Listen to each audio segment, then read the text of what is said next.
right, it is time for You Auto Know here on Daytime with Steve Hurley from Stingray Chevrolet. You know, buying a used car over a new one can be the best choice for a lot of people. But how do you know that you're getting the most from it? Well, Steve is back today to help us sort all this out. Good to see you as always. Hello, Steve. Jerry. You know, we've now, in this day and age, we don't like to call them used cars anymore. We call them right? pre-owned. That's right, because there was a little bit of a stigma attached to a used car. But really not anymore. I mean, cars, our modern day vehicles can run how long? They're just so much better. It all depends on how well you maintain that vehicle. It could run several 100,000 miles. They're so much better, so much more reliable, and require a lot less maintenance than they used to. Sure. Well, let's talk about that, because for me, when I bought a pre-owned car, and I bought a few in my time, and I loved doing it, it was always a great experience, I was always worried about buying from a private owner. How worried should you be versus buying from a dealer? Buying from a private individual can be the right move if it's a specific car that you're looking for and you can get a good background on that car. However, you're taking a bit of a gamble, because if something were to go wrong, it's yours, you own it.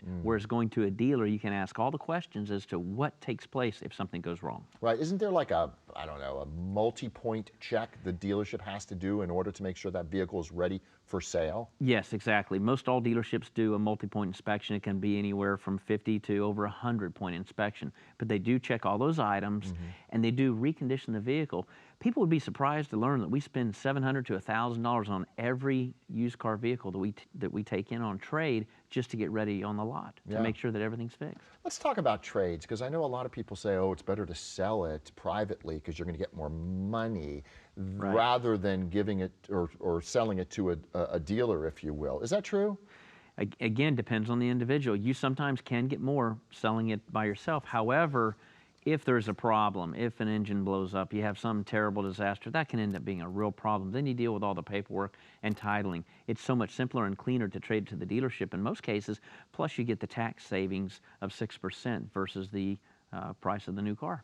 Yeah, that's true. I didn't think about that. All right, now when you're looking at a pre-owned car on a dealership lot, you usually see in the window, as is, or comes with warranty. Correct. Explain why that some are as is and some come with a warranty. That's a great point, because that is a federal buyer's guide. That's in every state in the country, and that's a federal requirement for the dealer to state whether or not the vehicle has a dealer-offered warranty. When it says as is, no warranty, that actually is the box you check when it has a manufacturer's warranty, whereas the other one is for a dealership warranty that is offered on the car.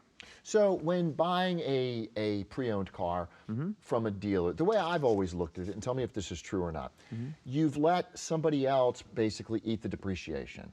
You know, they've traded it in, and now you're buying it used, and if it checks out okay, that's a better way to go. It often can be, because you can compare prices by looking online. Shop for the new vehicle, then shop for the late model pre-owned vehicles of the same year or 1 year old, and you'll find oftentimes you can get a better deal on the pre-owned. Plus, if it's certified, you can get additional warranty oftentimes, depending on the manufacturer. All right, say you're in the market for a used car. I'm sorry, pre-owned car. Yeah, pre-owned, right?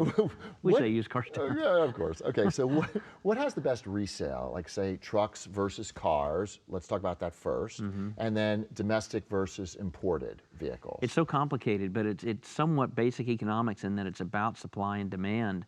And in particular demand right now are crossovers and SUVs, very hot.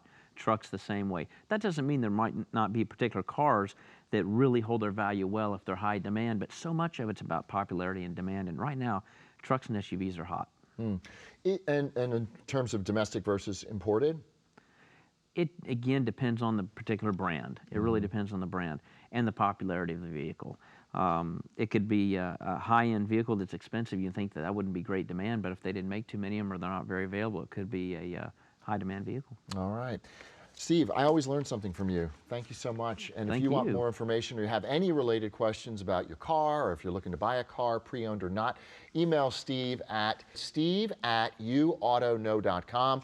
And for more information on Stingray Chevrolet, just head to stingraychevrolet.com or call 813-359-5000. We'll be back with more Daytime right after this.